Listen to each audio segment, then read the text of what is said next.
MotorWeek is made possible by Auto Value and Bumper to Bumper and TireRack.com.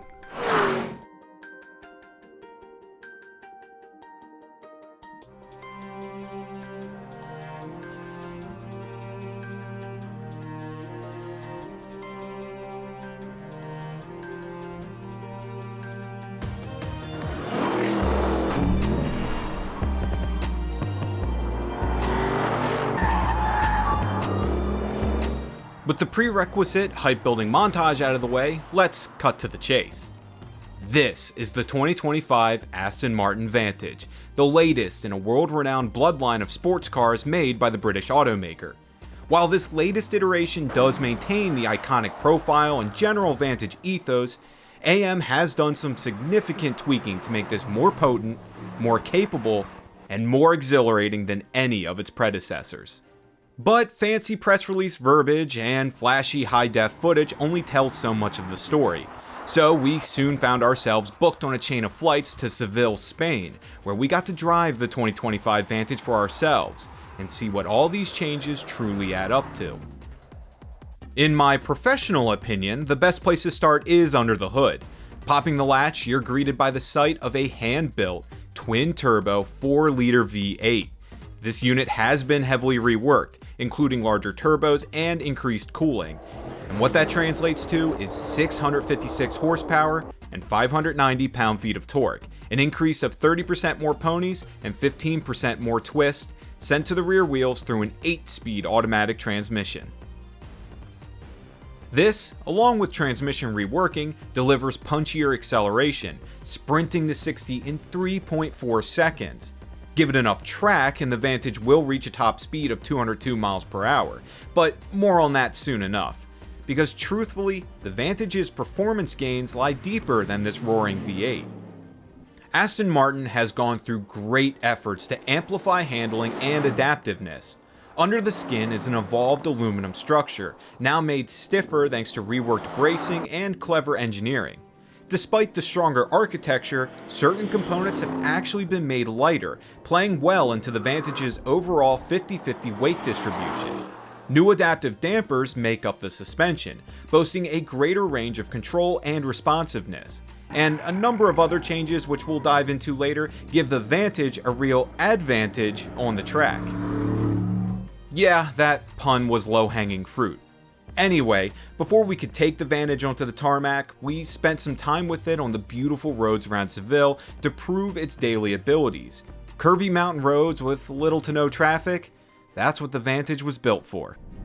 The morning started with a pretty, we'll call it an easygoing cruise, down the highways, peeking in and out of towns in this beautiful countryside. And yeah, the Aston Martin did perfectly fine. You would expect that. But these roads, these twisty sections, this is what the Vantage is built for. And it's just incredible to me how you can just kick it up a notch like nothing. And really, when you're driving this car, when you're going on that easygoing cruise, that's what it's all about, is knowing you have all that potential. And it starts for me under the hood. You just have this snarling V8, no replacement for displacement. I don't care what anyone says.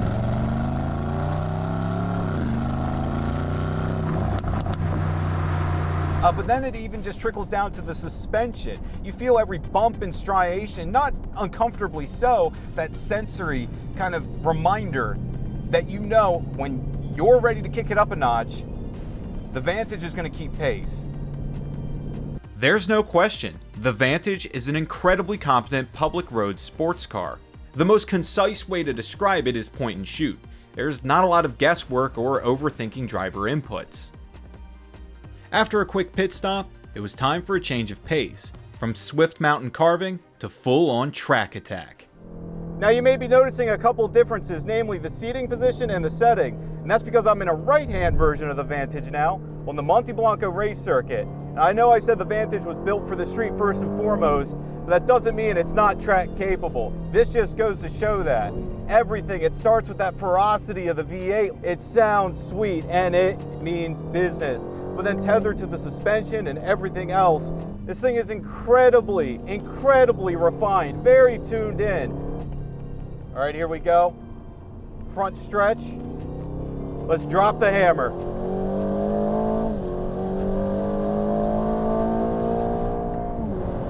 buck. 250, 250.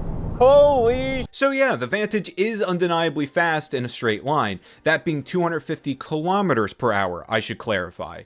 But mirroring the list of changes discussed earlier, the vehicle is equally impressive in the corners. Setting up after the high-speed front stretch, the optional carbon ceramic brakes bring the speedometer down with haste. Maintaining a good bite on the tarmac was a set of AML-coated Michelin Pilot Sport S5 rubber, 275s up front and meaty 325s in the rear. Two more performance goodies include an electronic rear differential and an adjustable traction control system. An all-new Vantage feature, the adjustable traction control system allows the driver to manually set the amount of wheel spin. There's a lot of technical jargon I could use, but the key takeaway is, yes, you can drift it. The 2025 Vantage retains that iconic design that so many people love with some adjustments, starting up front with that wide open grille, now 38% larger and increasing mass airflow by 29%, bookended by new LED headlights. 21-inch wheels are standard, accenting the recognizable side profile. The rear end is built with a wider bumper and larger quad-tip exhaust, but again keeps the Vantage vibes.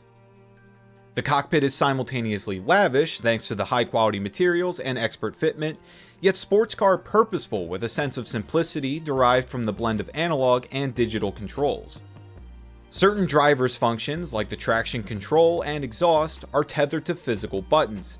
General infotainment and instrumentation is left up to the pixels.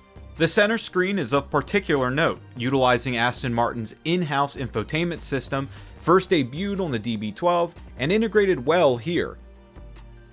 And on that note, the 2025 Aston Martin Vantage will start around $191,000. And if you're one of the lucky few with the Vantage on their shopping list, you'll be pleased to hear that production at Aston Martin's Gaydon plant has already begun, with the first examples arriving during the second quarter of 2024.